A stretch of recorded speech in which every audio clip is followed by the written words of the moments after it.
Welcome back to the War Room. Svihlik and Shooter back at it. DJ, we really didn't get a chance to break down some of the interview sessions that we had. Johnny King, Ryan Sloan.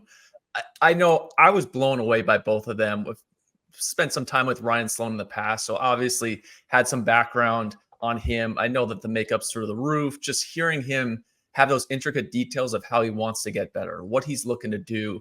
It doesn't seem to me the end goal is the draft. The end goal for him is like 15, 20 years in the future. What was your read on Ryan Sloan? Yeah, both of those players, whether it's Kinger or it's Sloan, loved both of those guys. And the one thing we talk a little bit about is you're really trying hard not to evaluate personality, because that doesn't really matter. At the end of the day, it's mentality. So I distinguish there, personality versus mentality. And when you interview these players, you don't want to fall into the trap of just liking the player because he's engaging or because his personality meshes with yours, which certainly both of those guys, mature, easy to talk to. So you can kind of fall into that trap. So when you peel back the layers a little bit, which is what you're referring to with listening to how they talk about their game, what's important to them, what lens they're looking through, both of those players were really appealing to me. Whether you love their physical talents or not, that's a different conversation. But both of those players were highly in tune with what they're all about.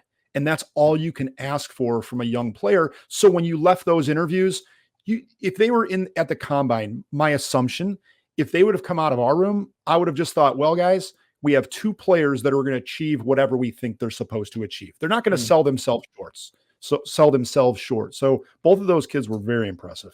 Especially Sloan. So Sloan, looking at the first round, he's our top arm on the board. We've kind of said that for a while now. If you went in as a director, you're like, I'm not so sure, would he have changed your mind? Like, hey, you know what? I feel pretty good. I get what you guys saw. He would have absolutely changed my mind. I wouldn't have been unsure to start with the talent. Very clear with that one. I understand that each player, whether it's Johnny King or it's David Shields or it's Sloan or it's Will Schmidt, every single player is going to come in with some holes and some challenges. There isn't a perfect player. Whether it's Adley Rushman and Bobby Witt, all the way down, Ryan Sloan's, the high school players, every player has a hole. But those players are very, very good. Specifically, your question on Ryan Sloan.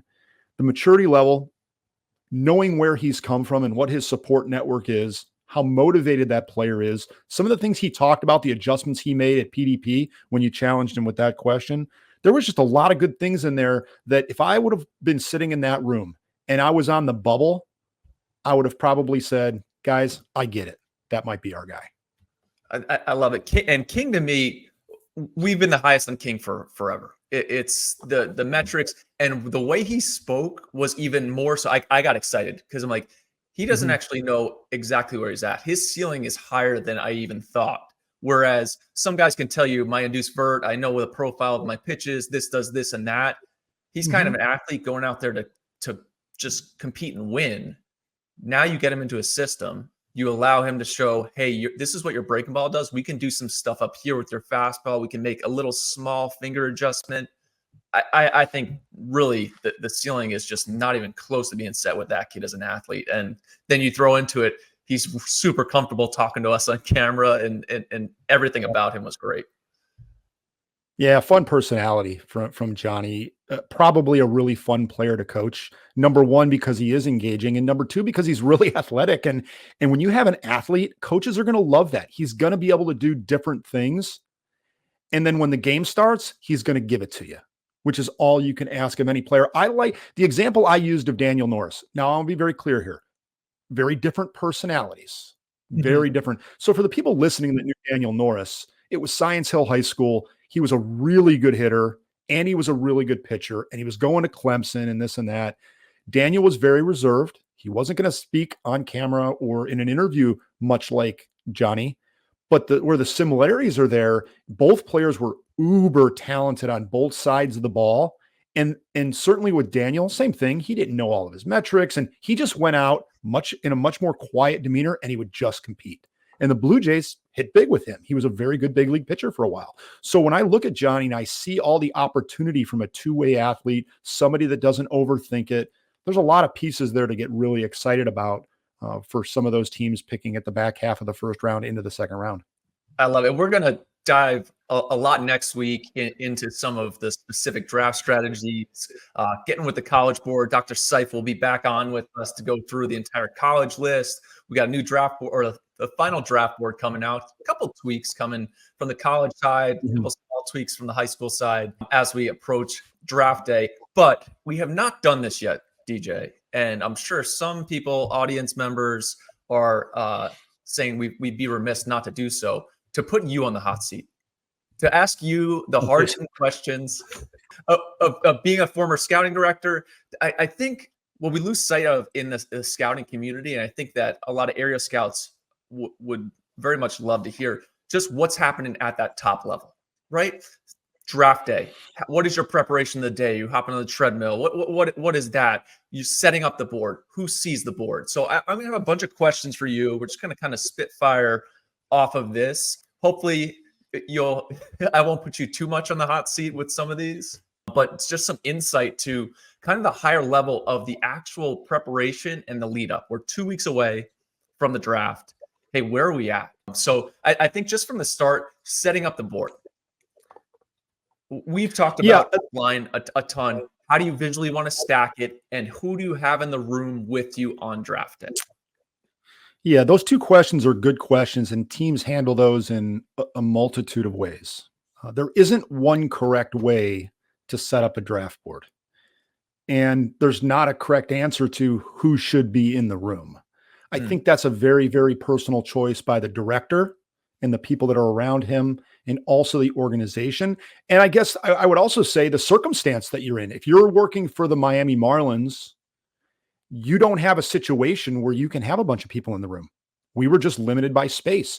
The organization, the ownership group, they didn't provide that avenue to have a big draft room. That's just what it was. We had a space, a large closet, I guess you'd say, versus if you're Cleveland or you're Philadelphia, where you have dedicated spaces for the draft. Is it in the stadium? Who are you referring to? Where are those spaces at? So for teams like Cleveland and Philly, from my understanding, they're in the stadium. For a team like the Yankees, it's essentially in the stadium. They execute their draft in Tampa, Florida, in a building next to George Steinbrenner Field, which is wonderful. It's huge. It's big. You can walk. It's just a really, really good situation. So, so circling back to your question on who should be in the draft room, it would be really nice to have a bunch of the area scouts in the room. Most staffs are running anywhere from 20. If you're like the Marlins, you're running with like 20 to 23 people on your staff. If you're a team like the Yankees or the Phillies or something like that, you're running with upwards of 30 or so players on your staff. Scouts on your staff. That's a lot of people to put in one space. So you need a lot of room, and you want to make sure, the director wants to make sure, because it's a very stressful time, that there's some separation there. While you want the area scouts there, you need to have your space so that you and your chief lieutenants, be it an assistant general manager or a national scouting director or national cross-checker, some regional cross-checkers, however you set up your top lieutenants, you guys have your separate space to work on that board. And then the area scouts, they need a lot of space, because once day 2 starts and once day 3 starts, they really come into play with some of the ancillary information that you're going to eventually need to make those decisions. So that's the people in the room. Personally, go ahead. I'd have to imagine for you, like, you want to limit some of it, right? There's a bell curve. Like, I can't have too many voices in here. I got to have my most trusted guy. We'll get to in a second, but like, there's some quick phone calls that have to get made, and you almost need, hey, this is my right-hand man. He's going to be making that call before I even think about it. So that did you have that? Do teams have that? Yeah, I think that there's, when you talk about the chief, I've used the word chief lieutenants, and it could be a number of people, but usually you're talking about a group of maybe 5, 6, 7 people in that cluster. Everybody has a role, or should. Everybody should have a role in the draft room, so people aren't stepping on other people's toes, so that we're not doing, double work, so that things are moving efficiently. What are those roles? The scouting director is up at the board with his national cross checker, perhaps an assistant general manager, talking about some strategy, maybe his assistant. My assistant, Josh Kapoloff, last year, as he grew, he got really, really good at that. I was really proud of the steps so I would have him next to me. I would have my analyst next to me. And then you would have your people working on signability. Maybe the regional cross checkers were working with it. So you'd want to have that group very, very tight, and you would want to have the roles defined. Very, very important, because to your point, things can get out of control in a hurry as the draft starts to move. Not necessarily in the first round, but certainly as you move deeper into day 2, when the time between the picks becomes a lot less, you're getting your pocket picked. Signabilities are very, very fluid. Things can happen really fast. And if you don't have defined roles, you end up looking up and go, did we just take that guy? And that's what happens. You take a guy that you weren't really prepared to take. It's not fun. And that is going to happen to every team out there. That's what fans and pundits don't understand. You're going to end up taking players that you weren't lined up to take because you can't pass. Yeah. In the 4th round, you can't pass, or 5th round. And when the player that you really wanted goes off the board for a number of different reasons, or he becomes unsignable, you have to immediately audible and make the best available pick. That's what makes the major league draft so challenging. And it's so impressive when teams consistently execute good plans, because it starts with that preparedness. So the people in the room, very, very important. I would say this too about the people, and I don't want to get too go down this rabbit hole. Please do. The alignment that teams have from the very, very top, ownership all the way down through scouting, is really, really important. We've talked about how the draft gets romanticized. And if the scouting director can't have the right people around him, or he has too many voices. You said voices. I thought that was a great point. If he has too many voices around him, it becomes very, very challenging. And then what should be a game of checkers becomes a game of chess. And the scouting director is making decisions that he doesn't have to make based upon the voices that are around him that haven't been engaged in the amateur draft the entire year. But then they jump in. Hopefully you can extinguish some of that stuff early. But if it does happen in the moment for some teams, and it becomes very, very, very challenging. And that's just how it is. The board setup that we're going to talk about next is really important relative to what I just said. And you talk about that board setup. Like, I'm always intrigued by this or that, right? When we break down, we go through the 2080 scale. This guy, we like him. He's a first rounder. He's a second rounder. But when it comes to nut cutting time, hey, this or that, you only get one guy. You can't look back in anger. We're looking at this player. When you have those 3 guys on the board, we're going for pick 15. We're at pick 20. Who do we want? What does it look like on your board when you're situated this, or this? Are you making that decision? Is there a president looking down? Is the owner there? You were with the Yankees, the late, great George Steinbrenner. I don't know if he was ever in the room just eyeballing the Yankee scouting staff, but who is there and how do you make that decision? Well, speaking of the Yankees, I couldn't be more envious of the situation that they have going on, because the autonomy that's been afforded to Damon Oppenheimer and his staff is a luxury item. That is far and in between in today's modern day front office. So I'll leave that at that. You made a great comment right there, Shooter, and I loved it.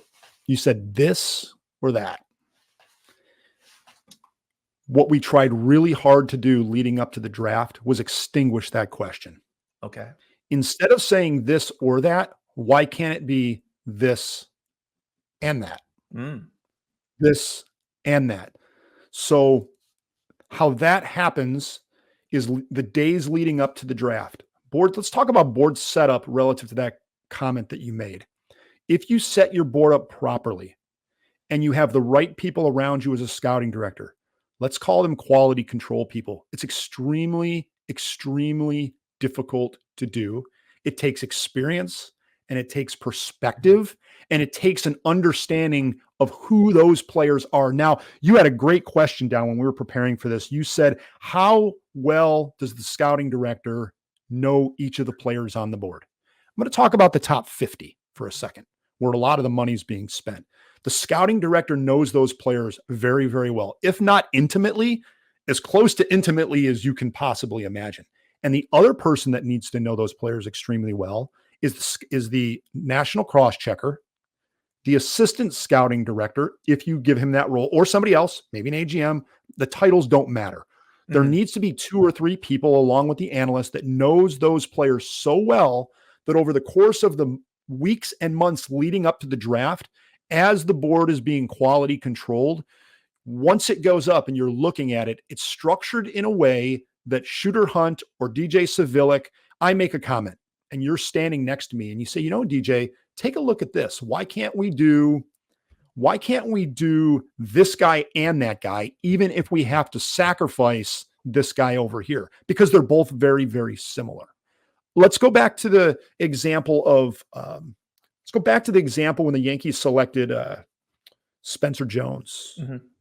He was a very unique talent at the back of the first round. And I'm sure that there's other players that the Yankees probably really liked. And there's other examples, but this is just a good one because we were talking about high-tooled players. So when they're looking at a player like that, maybe the question becomes, yeah, we like player B a lot, maybe more than Spencer. Or maybe they're right next to each other, but we can replicate that player down the board. So we can get Spencer and that player. He's just going to be disguised as somebody else in the second or the third or the fourth round. So those conversations, when your board is set up properly, become a little bit easier. When your board is set up 1 to 300, we've made this crystal clear. That conversation is extremely difficult. We've all heard you can't see the forest for the trees. Well, throw up 300 players on your board, put them in order, and then tell me if you can see the forest.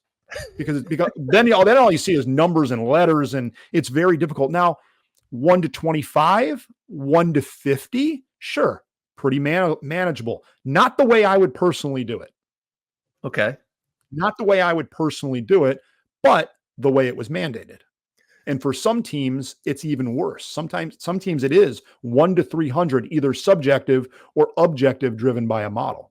So the ability to set your board up in a way that makes it easier, the easiest way for the scouting director to see the forest and to ask those questions, is the way your board should be set up. And I've seen boards set up 3, 4, 5, 6 different ways.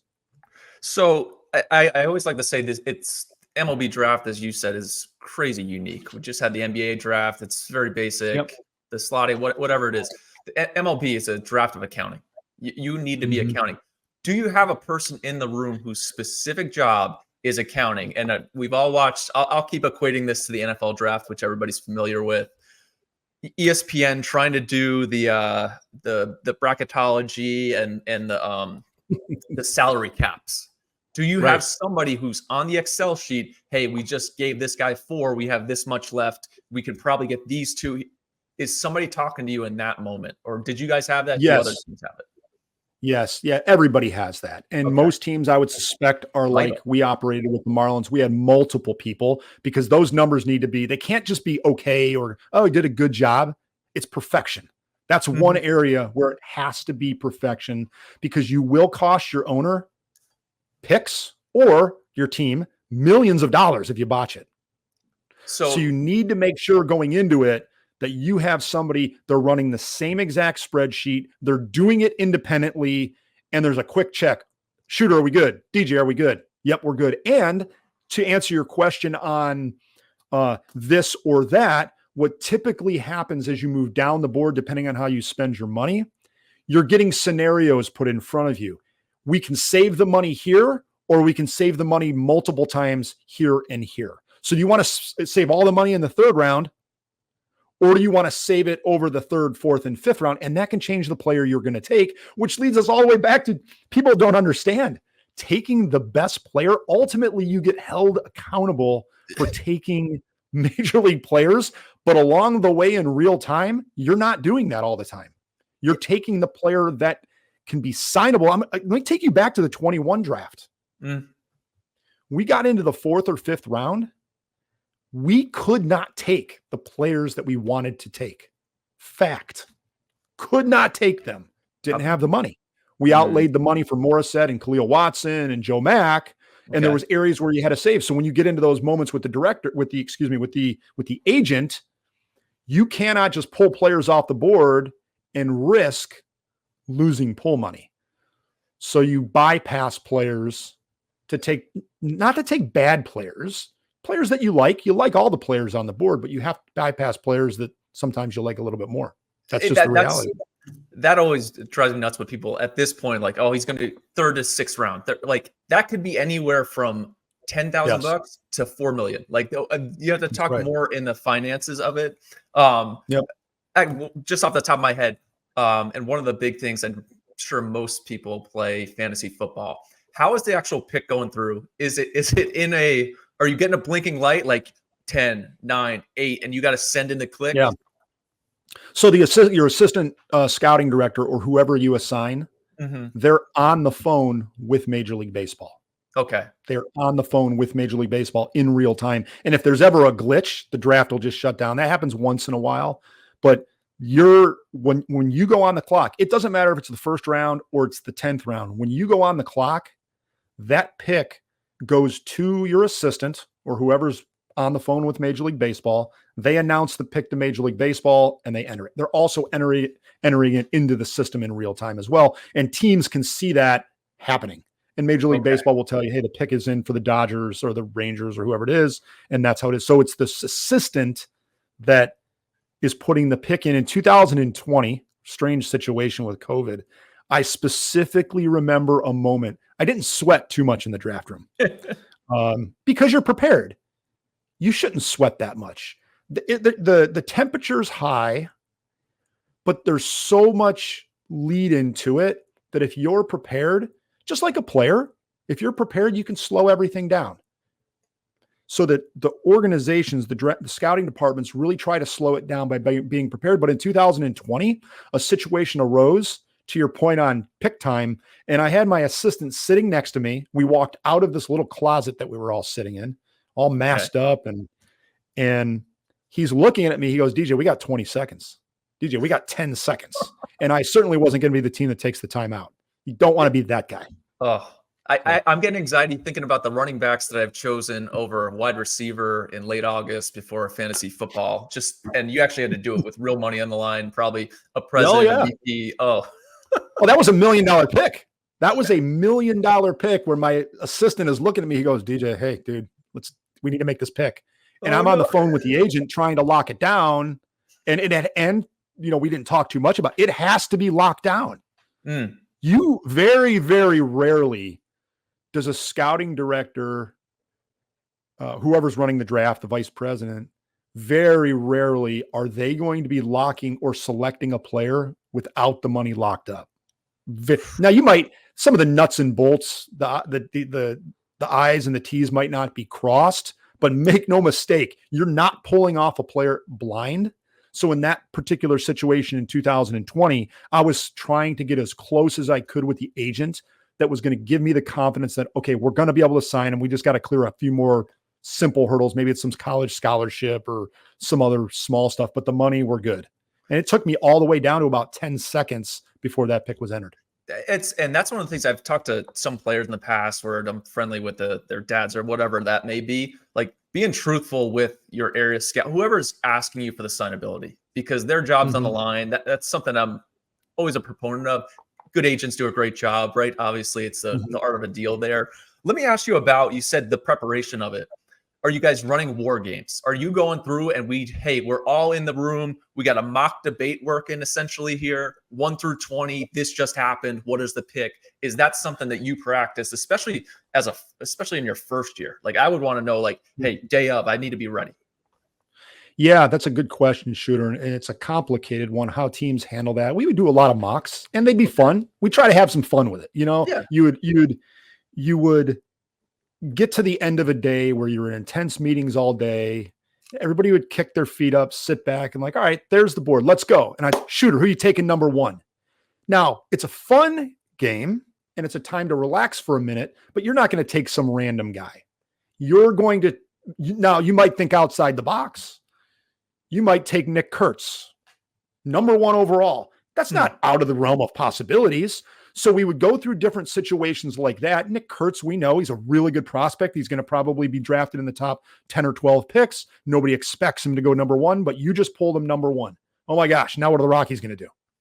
Or the Reds, what are they going to do based on this situation? So we would try to run those games to try to identify different scenarios that we may not have thought of.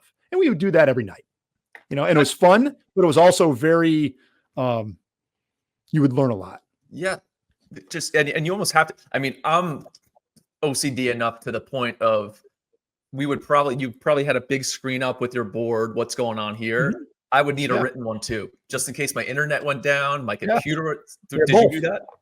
I had both. I think I've shared with some of the views that I had as a scouting director. I usually had an external monitor that was fairly large. It was different than what the area scouts and the regional guys would see. It was the way I like to see it set up. And to your point, you need to be prepared for everything. So how you're looking at the board is very, very important. I don't conversation for another day of how I would set up a board.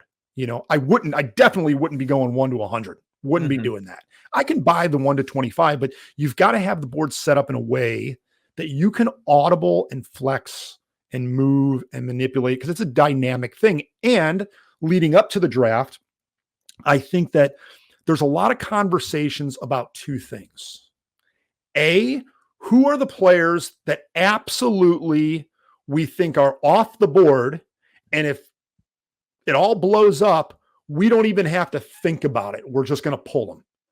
So if you're picking in the middle of the first round, there might be 8, 9, 10 players like that.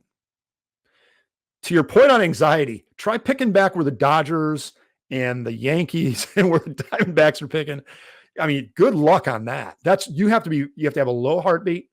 You have to be extremely well prepared. You have to be flexible, and especially picking deeper and deeper down the board, you want to make sure that your board is set up so you don't get trapped.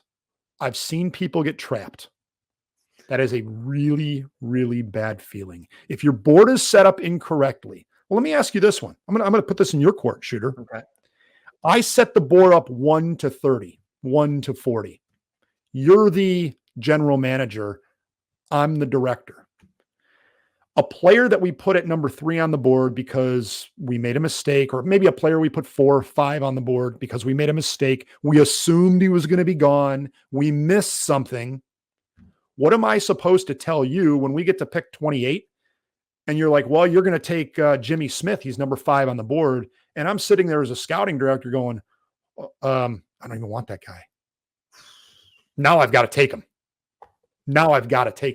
So I think that's a great question that people that haven't made picks, people in front offices that are directing this narrative that haven't made picks, need to understand. That board setup question that you had is really, really important. And the preparedness and the preparation is really, really important, because if you're picking back by the Dodgers, if you're picking back by the Yankees or the Diamondbacks, you can get into a really, really tough spot if you're not perfect. The perfection of that. And we even have it with our board. There's certain guys that we may have higher that I'm not particularly fond of, or you're not, or Saif, or anybody in our prep baseball network. Hey, he's only okay, but I can only imagine the politics in that room of what you're dealing with. I'll tell you what. Let me ask. Let me share this, because you just made me think of something. I really, really, one of the questions that I absolutely loved for my scouts was the elimination question. Very difficult to do for a area scout because of the nature of their job. You ask an area scout to put as many players on the menu as possible. Their job is to like the players. A national cross checker, an assistant general manager, scouting director, perhaps the regional guys in some situations, they have to be able to say no. The elimination exercise becomes very, very important. That's a way you quality control your board. So if you're with the Yankees, if you're with the Dodgers, a good question, the Diamondbacks, when you look at your scouts and say, yeah, which of these guys are a hard no for you? That's a really good question, because it ultimately creates creativity in the room. It opens up the possibility for other things, and it makes it very, very clear that you're uncomfortable with that player. And the last thing you want to do is pull a player that you're uncomfortable with. I've done that. That's And not a good feeling. I would think a lot of teams we've talked about in the past, but there will be first rounders. Oh yeah, this guy's a first rounder, but for somebody else. It's like, yeah, no, let them he's a first round, yeah, but not for us. And I think that happens more. It'll happen this year. There's certain guys that I think are in the first round that we're not particularly high on, but that organization, now talking with you, the organization may not even really be high on them, but it just happened to get to them and they have to take it and they got to press. That's right. And this board situation, I got to go back to this. If you mess up your board setup, if you take something for granted, you will end up with a player that you might not really be excited about. I'm not going to say you don't like the player. That's wrong. You like all those players are up on the board, but you might get trapped into something. Your example, how am I, given the work that the Dodgers have done over the year, I can't sit here and smash the Dodgers. They do a really good job. To your point, we weren't anywhere close on Maddox Bruns. They pulled Max Bruns number 1, 30th overall. What am I? I'm not going to sit there and demolish their pick. But clearly, we looked at that and we're like, wow, huh. But you know what also happens? The Rangers take Evan Carter, and everybody raises an eyebrow. Everybody laughs. Who's that guy? So it's really important to be respectful of other teams because you're going to make some really bad mistakes. I've made some great decisions. I've made some really poor decisions. And you have to be respectful of how hard this is and that all it takes is one team to pull the player. One team. The Yankees pulled Volpe. The Dodgers at 32 pulled Will Smith. Will Smith at this point, you could have pulled him 2. Oh, geez. Let alone 32, you know? Yep. And some teams just kept passing on. And Pat Trout's obviously a really good example of that. Giancarlo Stanton, Aaron Judge. But you have to be very respectful of what teams are doing. And over time, it's pretty obvious which teams are prepared and which teams are just in disarray. Or guys that outpace, and that's a big part of our draft board that we've talked about, like just kind of holding the industry standard of, hey, weighing against this, you may outpace it, but this is kind of the evaluation of the talent on our board. I can only imagine sitting in that. And to your point, the college is the same way with, hey, this guy's in our recruiting class. Oh, how do you have that guy? Well, he fits this need. We think there's this upside. This is how much the scholarship portion. We're building a team, not of, just all Friday night guys. Hey, we need a sidearm guy, whatever it may be. I think we deal with it more from the college side a lot with the prep baseball aspect of it, of like, how did that guy commit there? Well, he plays a great second base, or can really run, something like that. Let me talk to you about the chaos in the room, right? You've said things can happen in a hurry. How you're obviously prepared for that. Have you had your pocket picked before, as in somebody got picked right before you're expecting to have them? And talk to me about what that moment is like and how you move on from there. Right. So yes, and yes. And it's a very uncomfortable feeling. I can imagine. There's only been one time, I think, over the 5 years that I was a director. Now I've seen it happen other times when I was in different roles in the draft room, but as a scouting director over 5 years, there was one specific time that I got my pocket picked, and it was it was a very uncomfortable situation because it happened a minute or two before the pick, and the player that was selected was ours. We already had the magnet pulled off the board. The deal was done. And we didn't have to be prepared for the other player because we've done deals with this agent before. But yet in this circumstance, in this scenario, I was told I couldn't take the player. So what do? You do that 2020 in a COVID situation, the whole thing was uncomfortable. You only had 6 picks we had that year in 5 rounds. You couldn't afford to lose money. So you had to take the agent at his word. And the agent had always been truthful with us. We had already done deals with him, and I had to take the agent at his word. So we had to take the player and put him back up on the board 1 minute before our pick was in. And I looked at our guys and I said, well, who's it going to be now? Luckily, we were prepared. And we did have a cluster of players ready there. Even though we hadn't done a deal with the agent, the cluster of players was there. So we just went to the next player. I think where it gets really uncomfortable is if you don't have an alternative and you don't know what the money is. That's why it's really, really important to know the signabilities and to set your board up so you have a cluster of picks at each pick. So if you have a cluster of 4 players and you got player 4 and you're ready to pull them off the board and something happens, no, it's not uncomfortable or it's not convenient to have to go to player 2 or player 3, but at least you're prepared for it. In 2021, check that, 2022,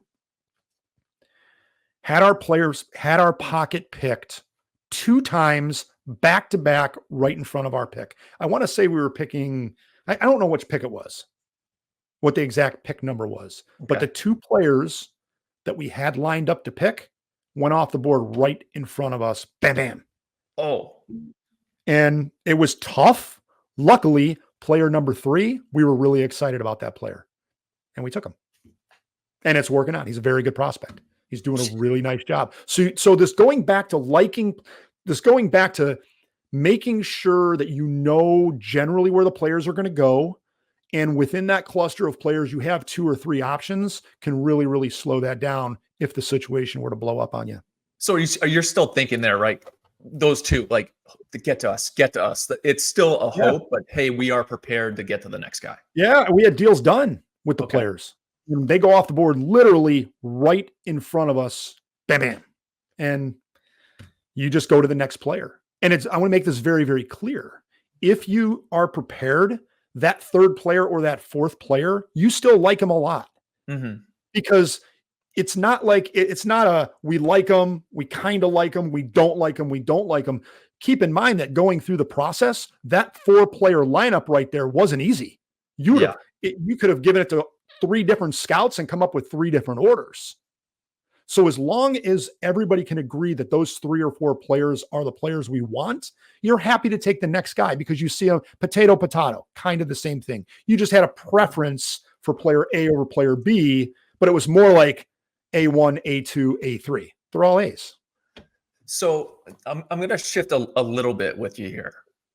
And hopefully I don't do too much on the timing because I keep thinking about the fantasy football and how stressful those last 5 seconds are when you're trying to get the pick in and your mouse doesn't work or something like that. Right. So even beyond the commercial break from the first round to supplemental on the first day, because the first day really feels like, hey, we kind of have a script, right? As the director, those guys intimately, right? You just talked about it, those top 100 guys. It's pretty much who's getting this guy moving around. Day 1 to day 2. That first day ends. Is it, hey, what happened here? Let's see where everything is. How quickly are you flipping the page to, we need to get on the phone with agents. We need to get signability. This is our plan for tomorrow. This is where we're sitting. So the first thing you do, that's a great question. And it's some, I've said this on previous episodes, some scouting directors, some teams, they really dislike day number 2. Oh, come on. Because of my track record as an area scout, a regional guy, a national guy, I really enjoyed day number 2. Now, in those roles, I wasn't in the hot seat. I wasn't up there making decisions in real time. And as the clock shrinks on day 2, it becomes a lot more difficult if you're actually in the chair. So I can understand why scouting directors and decision makers might not like day number 2. But if you are prepared, you can feel like you can really beat teams. And when day number 1 ends, ultimately what exists on the board are a handful of high school players that you really, really like. Their feelings are probably hurt because they weren't selected on day 1. And they could have been not selected for a multitude of reasons. They have deals with teams behind you. They want more money. An agent misread the market. Now he has some explaining to do. So their signabilities are going to change in real time. A player that was telling you it's $2.5 million, all of a sudden it becomes 1.5 in a hurry. Because what he really wanted to do was sign, and it's understandable, he wanted top dollar. So of course his agent's putting out their $2 million. If he mismanages that situation, you're left with a cluster of players that are really talented, just sitting there for you on day 3. Now you have to have the money to be able to do it. Day 1 ends, you may make phone calls that evening at 11, 12 a.m., or you might just wait till the next morning. It really depends on the circumstance of the player, the conversations you have with your regional guys and your area guys about who is on the player and who's the threat to take the player. It's also a conversation with your money manager. Can we actually afford that player? and then it might end up with the agent later on. So those conversations happened late that night and certainly into the next day, because day 2 won't start until noon or something like that. So you have plenty of time the next morning to regroup. It definitely jumps up on me on the West Coast pretty quickly there. I will say that. Now, I talked about your accountant earlier. Are you accounting other teams? Yes. Right. Every single team, like, hey, we know that the Padres just took this guy and that guy. They don't have enough left in the 5th, 6th. So we may actually, the forecasting of, can we get this guy in the 7th round? Whatever that may be. Is that going on?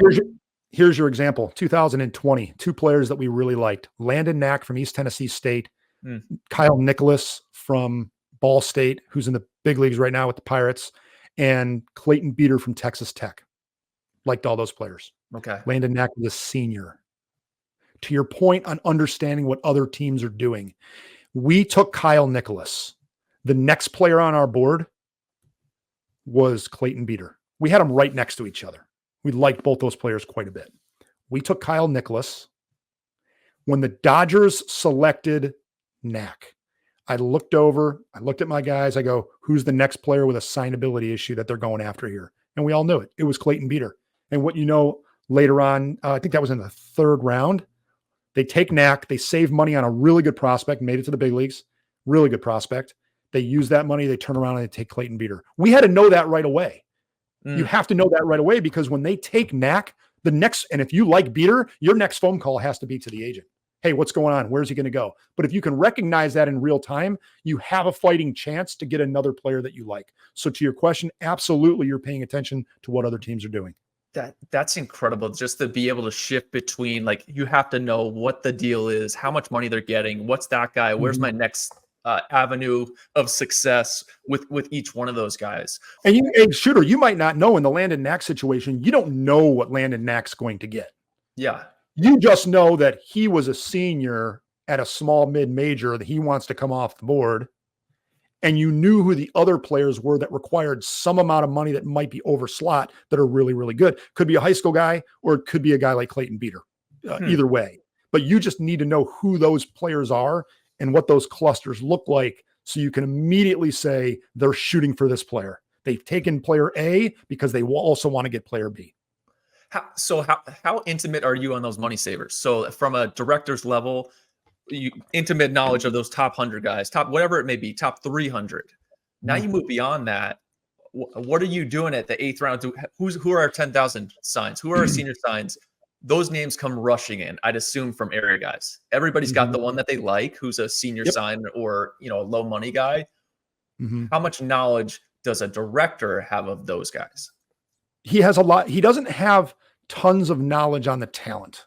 There's a really good chance the director, the national guy, maybe the regional guy hasn't seen the $10,000 player.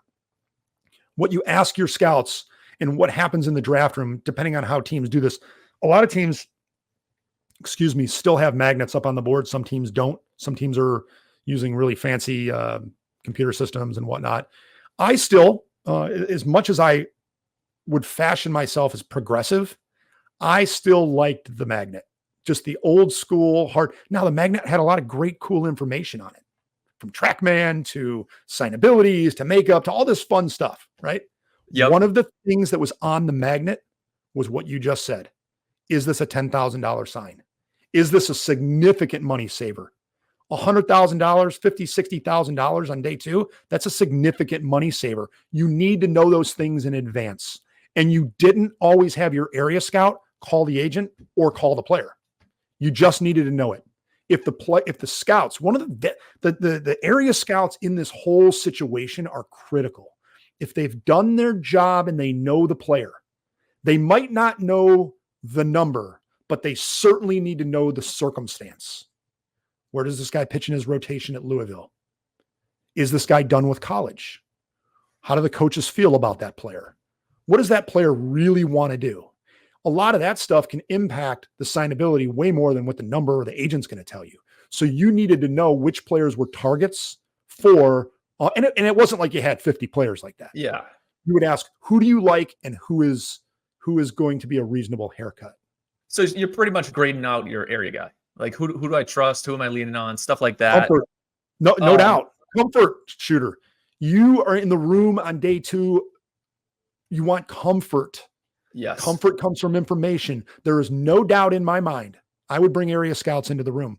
I couldn't bring a ton of area scouts because we were limited by space, but I would bring area scouts into the room. And this goes for the regional cross checkers too. I had regional cross checkers that I absolutely trusted more than other regional cross checkers. So whenever the game sped up on us, I was immediately looking to those guys for the comfort and the confidence to make a pick, and they would deliver. Area scouts are the same way. How much? So more specific, because I'm obsessed with the accounting of the draft and where guys are and what the signability is. How much money is savings? So like, is $1,000 a lot, 5,000, or is it more of a percentage of that slot? I think that, when you're looking at your entire pool, when you're on day, obviously last year Noble Meyer that's a pretty significant savings. When you're approaching $1 million on a player, that's going to afford you flexibility much further down the board. I think on day one, when you get into this is a very general statement. When you get into the hundreds of thousands of dollars, 250, 300 on a player, which is reasonable, that becomes really, really beneficial. Not because you couldn't do it a different way.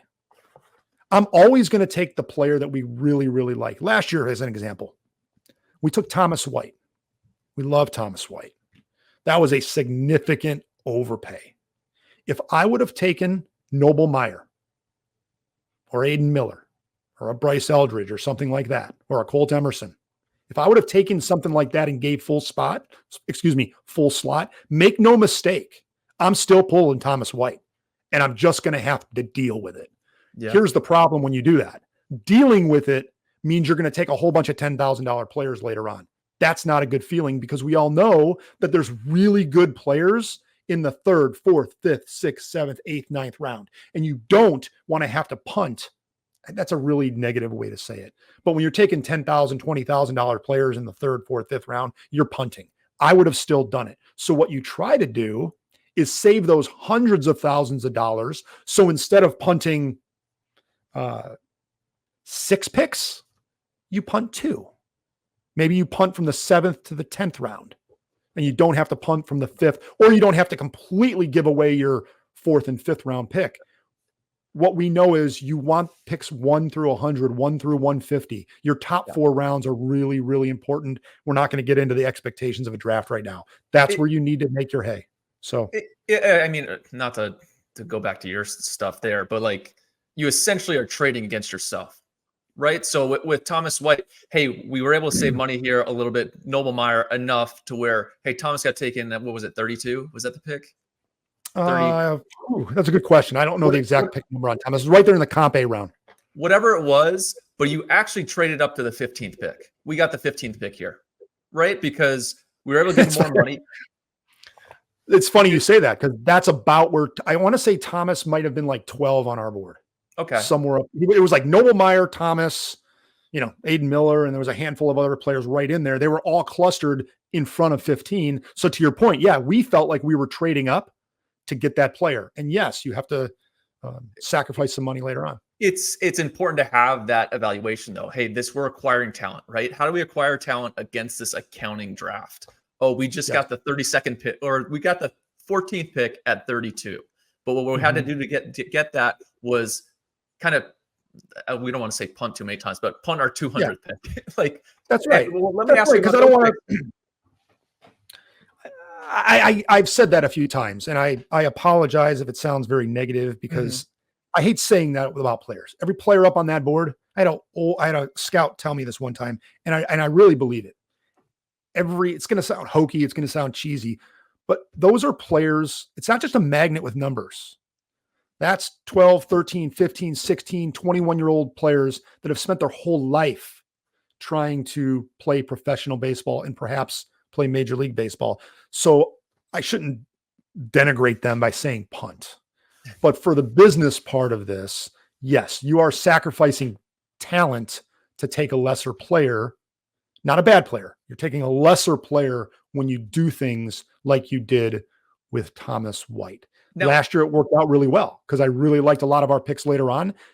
But in years past, it got a little bit out of control. And it became 2021 became extremely difficult. Yeah. As I an would example. assume you've talked about in the past, like having guys who go out and succeed right away. Those cheaper senior signs, whatever they may be, to help fit the model. You want that guy to do well, though. Hey, is this guy going to That's go right. off and give us innings, throw strikes? That's right. You got to understand what brings value to an organization and what front offices are seeing. So if you move further down the draft board, whether it's a free agent sign or it's a $25,000 sign, one of the things you would like is for them to have one data point, one metric, something, some plus tool that you feel can go out and be good and look good on paper, and other teams might want them. We traded multiple players over 5 years that were low picks because they were good. Easton Lucas pitched in the big leagues. He was a 13th or 14th round pick. What's his name? Justin Sterner. We signed as a non-drafted free agent out of BYU. He went to the Raves. He's pitching in the big leagues. So like those picks are very, very valuable. They're just lesser talent sometimes than what you would typically want to take. Well, DJ, I'm going to cut us here just because we're probably going to talk even more in depth about this stuff. I'm still fascinated. And you talked about going down a rabbit hole you didn't want to. We need to go down those rabbit holes because this is stuff that nobody gets insight at. I would think most area guys have almost never seen the draft board in real time. So that's really fascinating to me is how is this going through? We will dive into kind of specific plans for this year's draft. Guardians versus Rockies.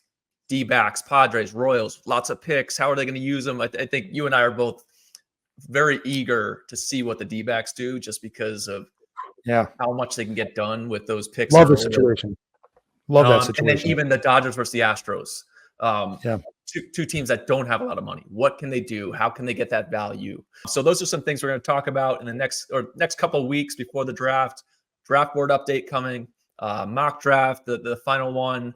From that standpoint, but especially the college list, the high school list, we're going to dissect what this guy versus that guy, right? That's what it comes down to in the room. This or that, him or him, because you can't go back. But DJ, this has been awesome. Thanks for sitting on the hot seat. You can go take a deep breath now, decompress, lay down on the couch, whatever you need to do. But I'm looking forward to getting back after it next week. Good to see you. Good to see you, Shooter. Thanks. See you guys.